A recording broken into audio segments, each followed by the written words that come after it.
Second Yantiv, I just want to just make a synopsis, wrap things up here, because I feel that when we're talking about going into Kodesh Kodeshim, it's a bit more than, need to ground it a little more.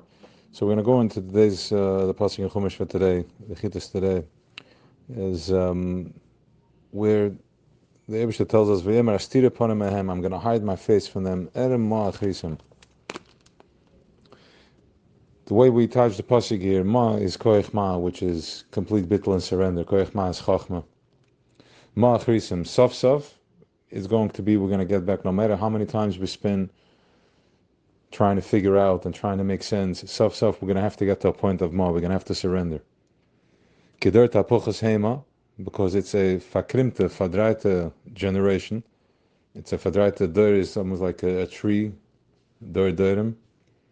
Hema, once again, you have the mem is in the middle. Koichman, you have a hey in the beginning and a hey at the end. So either way, we're spinning the inevitable to surrender to whatever it is that we need to surrender to. Loi emin bam, says Rashi, and loi emin losh namuna. When there is no amuna, then what happens to the nesher when he is, as he's gliding and he has sveikis, if he's not fully confident, he has questions, can I rely, can I trust myself? He's going to go tapuchas hema, he's going to start flipping, and it goes, it spins down and it's over. It goes all the way down. So once again, it's important to pay attention to what does it mean kodesh kodeshim, what does it mean kodesh kodeshim. We're talking about kodesh is something that's muvdal, something that's separate, something that's not a part of me. In other words, the same mashal that we gave with a balloon that's trying to land on water, it has no achuzo, and I'm trying to grab it, it's so light and it's so fine, I can't grab it, I just have to perfectly balance myself and let it sit on my arm, let it sit on within me. That's what we're talking about over here. So now that we know, we process shefa, and now we're going into oir.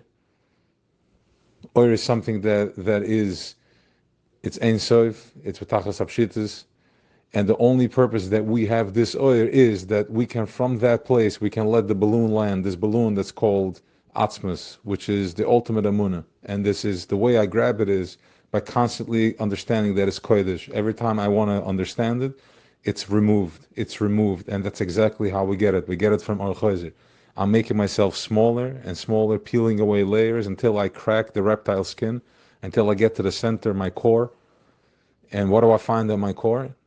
Tanik bilti murgish, avodas of Yitzchak, gevura, that we can't, the Pelishtim couldn't cover up these be'eres that Yitzchak dug for us, because this is the ultimate, it's I understand that I'm not holding any significance. My problems are just being used to get to know my machine, and from that place I'm surrendering to everything. I'm surrendering. The first step in surrender is to understand that to spin it into a good, to find how I can get stronger from this. Not just saying Baruch Hashem, but really understanding what's the message over here. Open it up. Bring it home, open it up, and take it to Kodesh Kodeshim.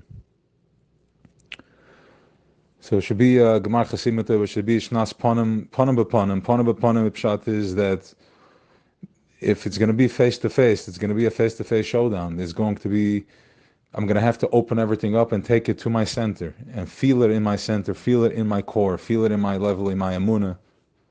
That's the way we're going to go through this year. There's going to be tremendous koiches, which is, the Rebbe teaches us to get into the oisius, to get into the letters, to feel the power of what the year is bringing. So l'chaim should be Gemar Chasimah and Shnas Ponim B'Ponim. And I think it's pretty clear as to what the avodah over here is for Yom Kippur, and to should be an easy fast and a meaningful one. Yom Tov.